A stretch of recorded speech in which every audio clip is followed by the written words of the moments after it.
Aujourd'hui est un jour très intéressant. On va encore développer un sujet très intéressant dans notre sujet de notre édition de Entre nous. Mais pour commencer, suivez. J'espère que ça va.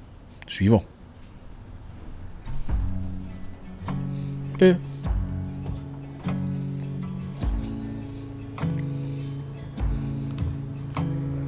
oh là là.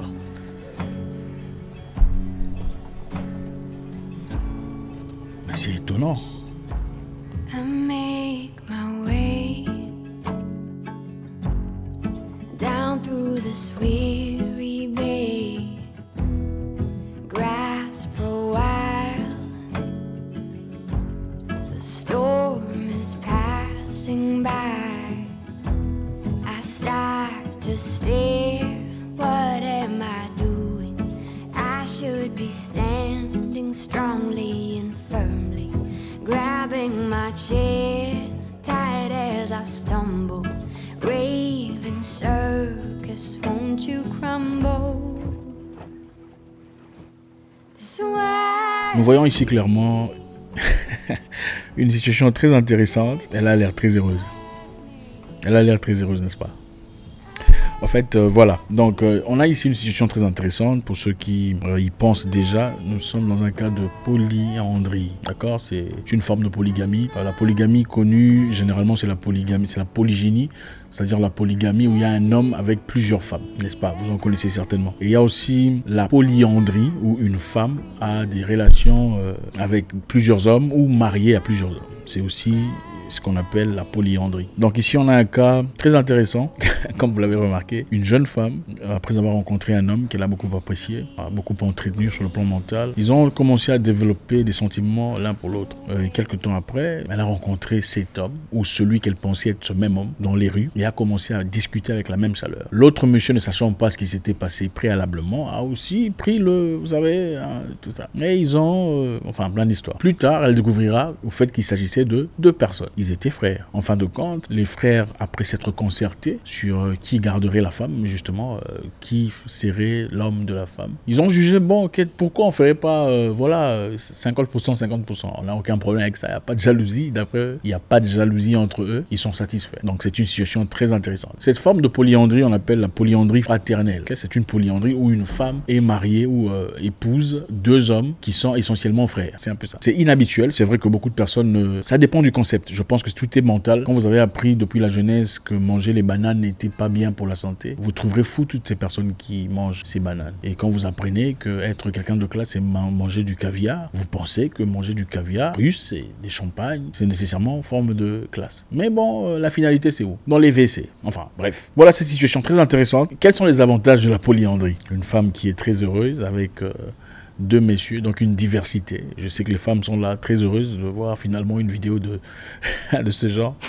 Mais la polyandrie ne se limite pas seulement en Afrique. C'est une histoire qui a commencé depuis très très longtemps. Par exemple, au Népal, il y a beaucoup de polyandrie. En Inde, une partie de l'Inde, en Chine. Généralement, c'est, d'après eux, dans leur concept, un enfant devrait être né de plusieurs pères. C'est-à-dire chaque père donnerait un peu de soi chez cet enfant pour essayer de... On y reviendra. On y reviendra. En Amérique du Sud, Mapoche, je vous ai une fois parlé de Galvarino de Mapoche, il y a aussi une forte tendance de polyandrie. Et ça ne se limite pas là. En Afrique aussi, il y a beaucoup de polyandrie. Chez les Maasai, au Kenya, chez les Ingwe, à l'est du Nigeria, okay? Chez les Lélé, en République démocratique du Congo, oui, il y a une forte forme de polyandrie. Pas plus ostentatoire que dans le passé, mais ça existe. Donc, pour beaucoup de personnes, on pensait qu'un enfant devrait être issu de plusieurs pères, donc gagner de la bravoure, la force d'un père et la sagesse, tout ça, d'un autre. Et aussi, ça ne se limite pas seulement en Afrique. Beaucoup de personnes pensent que c'est toutes les cultures, entre parenthèses, pas très propres sont africains. En Europe aussi d'ailleurs, en Grèce, pendant l'époque des Spartans, la polyandrie existait. C'était une forme de plus différente. C'est-à-dire quand un homme vieux, par exemple, un homme vieux remarque un jeune homme beau, intelligent, grand, fort, il solliciterait ou demanderait au jeune de venir passer du temps avec sa femme.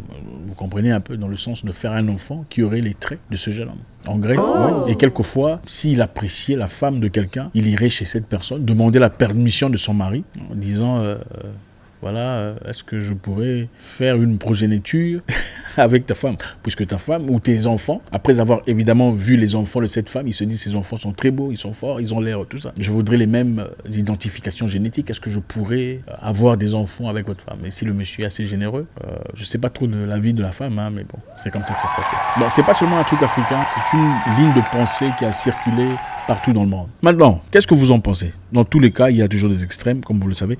En Namibie, par exemple, en Namibie, quand vous recevez dans une partie de la Namibie, quand vous recevez un visiteur chez vous à la maison, vous pouvez aussi apprêter votre chambre pour lui, si vous êtes marié. Donc, ce qui se passe entre lui et votre épouse n'a absolument rien à voir avec l'amour. Ah oui, vous pouvez vérifier. C'est des choses qui existent aujourd'hui. C'est-à-dire, vous avez un visiteur, vous dites, bon, monsieur, vous êtes welcome chez moi, faites comme chez vous, et tout le reste. Une autre forme de polyandrie, qui n'est pas nécessairement liée par le mariage. Donc voilà, on voit la vie telle qu'on nous la présente, ou telle qu'on a appris depuis la jeunesse. Mais est-ce que ça veut nécessairement dire que notre façon de voir la vie est la seule et la meilleure façon de voir la vie? Pas nécessairement, n'est-ce pas? Pas nécessairement. Je me souviens, mon père me disait à l'époque, quand j'étais très petit, Zach, comment on fait pour avoir 10? Quoi additionner à quoi fait 10? Et je dirais très rapidement, 5 plus 5 égale à 10. Et mon père me dira, oui, bravo, bravo, évidemment, 5 plus 5 égale à 10. Mais est-ce que tu te rends compte que 9 plus 1 égale à 10? Ok. Est-ce que tu te rends compte que 8 plus 2 égale à 10 aussi? 7 plus 3, 6 plus 4.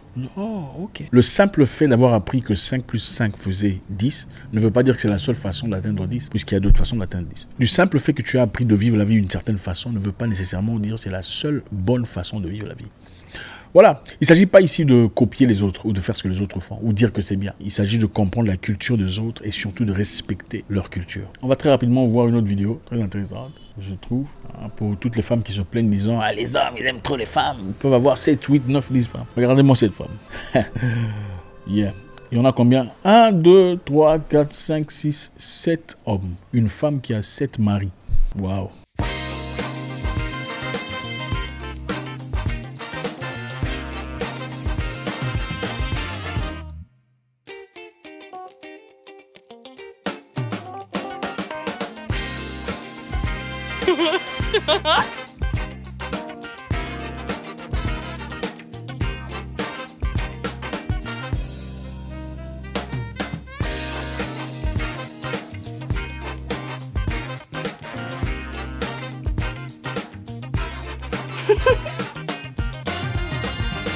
Qu'est-ce qu'ils sont dociles, les maris? Et beaucoup de femmes aiment les hommes dociles. Voilà une panoplie d'hommes dociles. Ils sont clairement là en train de soulever leur haine. Donc cette femme est une tradie praticienne, ou un peu plus que ça. Elle est mariée à 7 hommes. Et d'après elle, ses ancêtres lui auraient demandé de chaque enfant avec un papa différent. Elle en a déjà 6. Il en reste 1. Donc c'est elle qui choisit ses hommes. Et d'après elle, aucun homme ne résiste quand elle dit « Est-ce que tu veux être mon mari ?» Et celui-là est clairement le tout dernier de sa sélection. Donc c'est un peu ça. C'est très intéressant. En parlant des jumeaux qui vivent avec leurs femmes ensemble. Ils vivent ensemble, ils se partagent des tâches. Je ne sais pas comment ils font, mais bon, c'est un peu ça. Ils disent que leur souhait le plus frappant, c'est d'avoir un enfant. Ou avoir des jumeaux. Maintenant, qui sera le papa de l'enfant? Très intéressant comme question sur le plan biologique.